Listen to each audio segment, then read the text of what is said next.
పన్నీర్సెల్వం మీడియాతో మాట్లాడుతున్నారు, లైవ్ లో చూస్తున్నాం.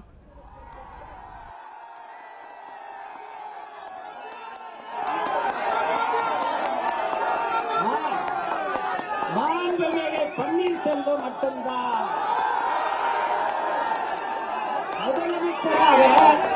முதலமைச்சராக மாண்புமிகு புரட்சித் தலைவி அம்மா அவர்களின் அருளால் பொறுப்பேற்று பணியாற்றும் காலங்களில் எல்லாம் பேரறிஞர் அண்ணாவை போல மிகுந்த அடக்கத்தோடு பணியாற்றியவர் திரு பன்னீர்செல்வம் அவர்கள்.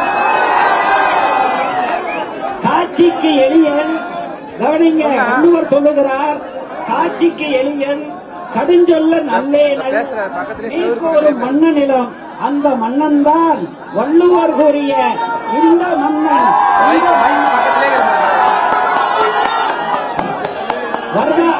வார்தா புயலின் போது பாதிக்கப்பட்ட மக்களுக்கு புயலை விட வேகமாக, கவனிக்க, வார்தா புயலின் போது பாதிக்கப்பட்ட மக்களுக்கு புயலின் வேகை விட மீட்பு பணிகளை முடிக்கவிட்டு மக்களின் பேராதரவை பெற்றவர் மாண்புமிகு முதலமைச்சர் பன்னீர்செல்வம் அவர்கள்.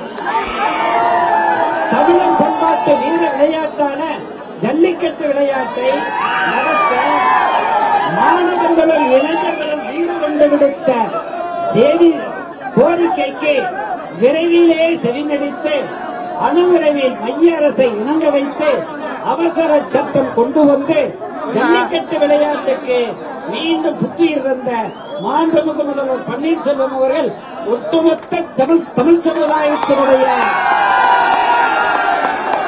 செல்ல பிள்ளையாக இருந்துவிட்டார். இதை போலவே தாகம் தீர்க்க கிருஷ்ணாதி தண்ணீரை ஆந்திரா சென்று அணுவிரைவில் விரைந்து பெற்றுத் தந்ததும் தமிழ்நாட்டின் மாணவர்களின் உரிமைகளை காக்க நீட் மருத்துவத் தேர்விலிருந்து தமிழகத்திற்கு சட்ட ரீதியான விதிவிலக்கினை விரைவில் மின்னல் வேகத்தில் பெற்றதும் மாண்புமிகு முதலமைச்சர் பன்னீர்செல்வம் அவர்கள்தான். இதை அனைத்து அடிமட்ட தொண்டர்களும் அனைத்து பொதுமக்களும் வியர்ந்தும் பாராட்டும். இந்த பாராட்டுக்கள் எல்லாம் மாண்புமிகு முதல்வர் பன்னீர்செல்வம் அவர்களுக்கு மாணவர்களும் இளைஞர்களும் பொதுமக்களும் தந்திருக்கிற மணி மகுடங்களாகும். இந்த கழகத்தின் 1.5 கோடிக்கு மேற்பட்ட அனைத்து தொண்டர்களும் அனைத்து தரப்பு பொதுமக்களும் புரட்சித் தலைவி வழியில் தமிழக மக்களின் நலன்களை பேணி காக்கும் தகுதி படைத்தவர் மாண்புமிகு முதல்வர் பன்னீர்செல்வம் அவர்கள் மட்டுமே என்ற பெருமைமிகு நிலை உருவாகியிருக்கிறது. மேலும் மிக முக்கியமாக ஊழலற்ற லஞ்சலாவண்யமற்ற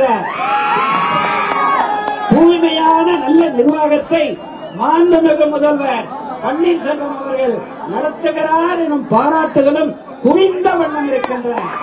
பொன்மனை செம்மல் புரட்சித் தலைவர் எம்ஜிஆர் கழகத்தை 92 ஆரம்பித்த பிறகு தேர்தலுக்கு நமது சின்னத்தை தேர்ந்தெடுக்க முடிவு செய்த போது புரட்சித் தலைவருடைய ஆழ்ந்த அன்பை பெற்றிருந்த நானும் அண்ணன் STS அவர்களும் நாங்கள் இரட்டை இலை சின்னத்தை கொண்டு வரலாம் என்று சொன்னோம். அடி தொண்டர்களாகிய எங்கள் கோரிக்கை ஏற்று பெருந்தன்மையோடு இரட்டை இலை சின்னம் தான் அதிகாரப்பூர்வமான சின்னம் என்று புரட்சித் தலைவர் அவர்கள் சொன்னார். அதே போலவே அடிமட்ட தொண்டனாக இருந்த மாண்புமிகு முதலமைச்சர் பன்னீர்செல்வம் அவர்களை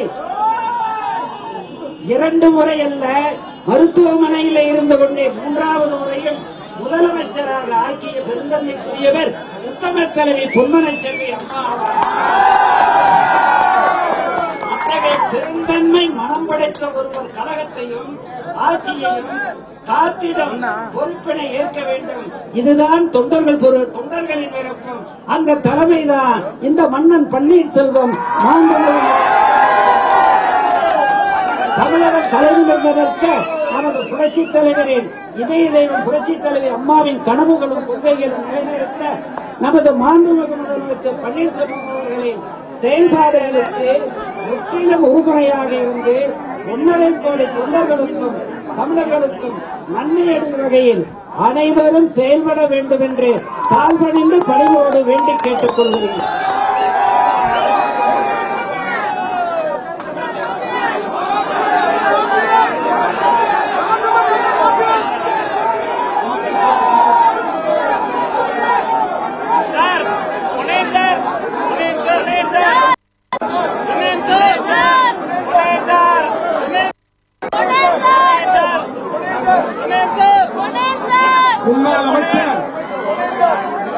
கன்னியாகுமரி மாவட்டத்தில் கழகத்தை ஆரம்ப காலத்திலிருந்து வளர்த்த அண்ணன் ராஜேந்திர பிரசாத் மாண்புமிகு మీడియాతో పొన్నయ్యన్ మాట్లాడారు.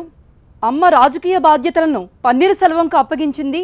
పన్నీర్ సెల్వం జనానికి మంచి చేస్తారు, జనానికి ఏం కావాలో అమ్మకు తెలుసు కాబట్టే ఆ స్థానంలో పన్నీర్ సెల్వంను నిలబెట్టిందామే. ఇప్పుడు కార్యకర్తలు కూడా అదే కోరుకుంటున్నారు. తమిళ జనం కూడా పన్నీర్ సెల్వమే సీఎం కావాలని కోరుకుంటున్నారు. కనుక మనం పన్నీర్ సెల్వంనే సీఎంగా చూడాలి అని చెప్పి ఆయన మీడియాతో మాట్లాడటం జరిగింది. పన్నీర్ నివాసంలో పొన్నయ్యన్ మీడియాతో మాట్లాడారు. పన్నీర్ వెంట అతని అనుచరులంతా కూడా ఉన్నారు.